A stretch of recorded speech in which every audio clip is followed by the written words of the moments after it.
beautiful souls. All right, so I'm driving, but I haven't made a video in a really long time, and that's because I've been kind of busy.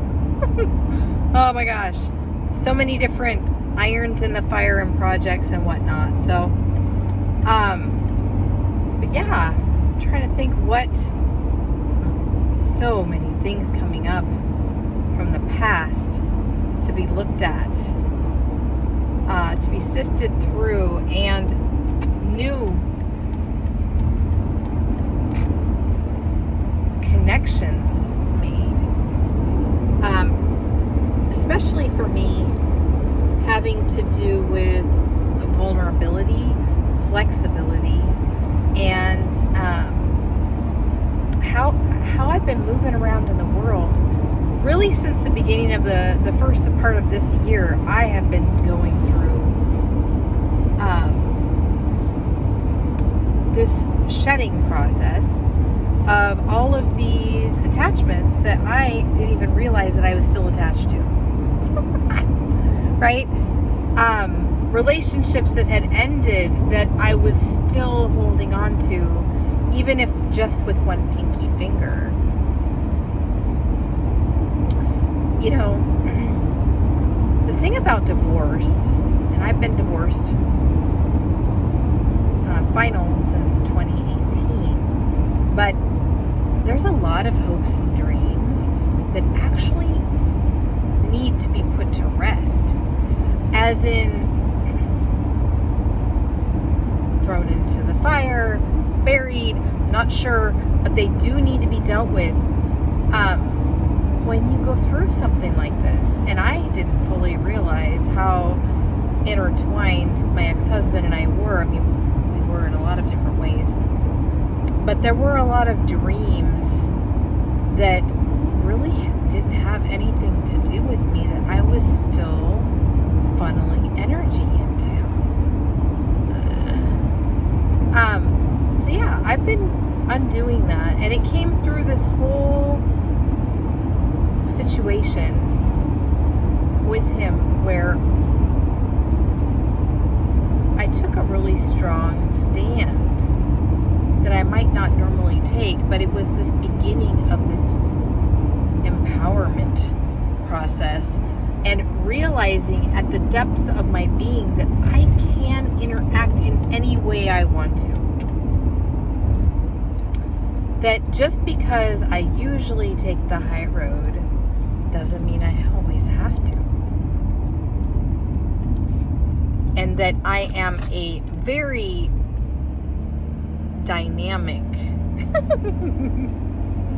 being, and that I don't always have to fully align with my angelic self.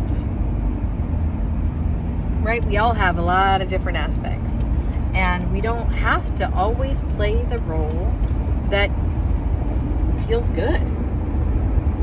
We can choose whatever the heck we want. And that was the interesting thing, is that I found myself taking this different stance than I ever had. And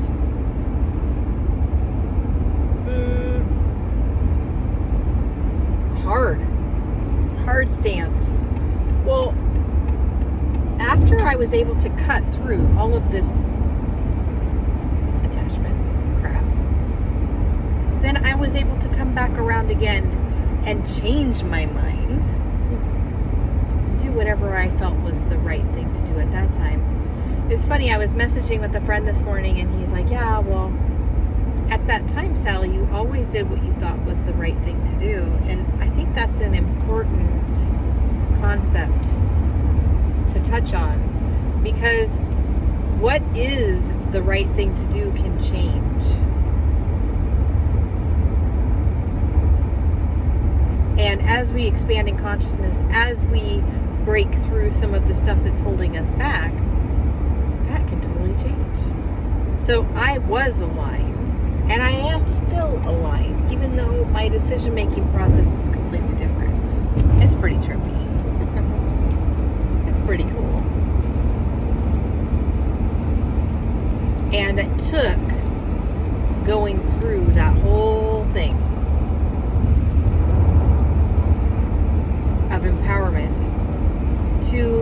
the gender roles, which I have been doing since the beginning of January. Looking at gender roles, looking at all of the different programming surrounding being a woman, what's expected of me.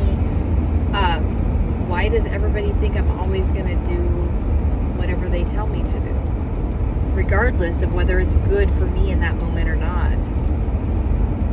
So I've been surprising some people, and it's good. I like it. I like surprising people. That's not the goal. The goal is to always remain aligned, and that's the other big message. I've been following my intuition fully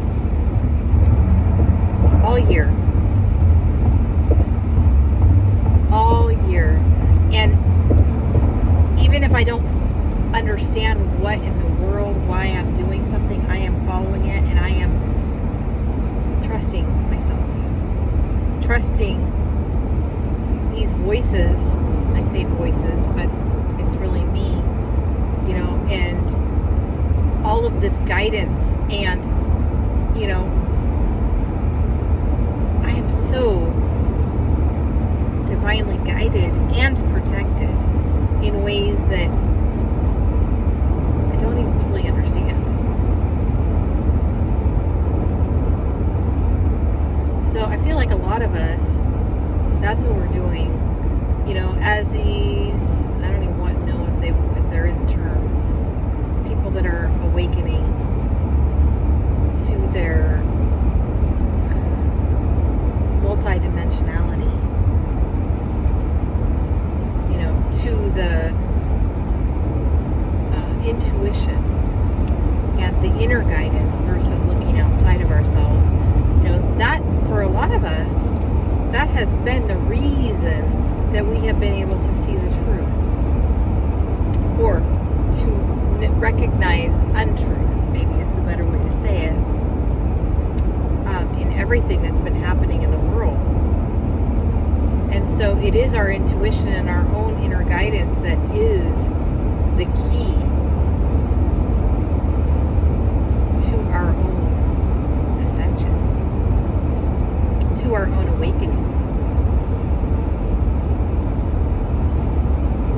Anyway, so that is what I've been doing. It's great. I ended a relationship in January, and I started a new one recently. And I couldn't be happier, or more aligned, or more in this feeling of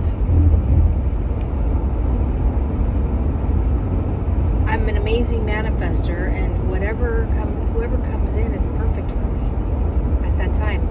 And I also don't need to hold on to them like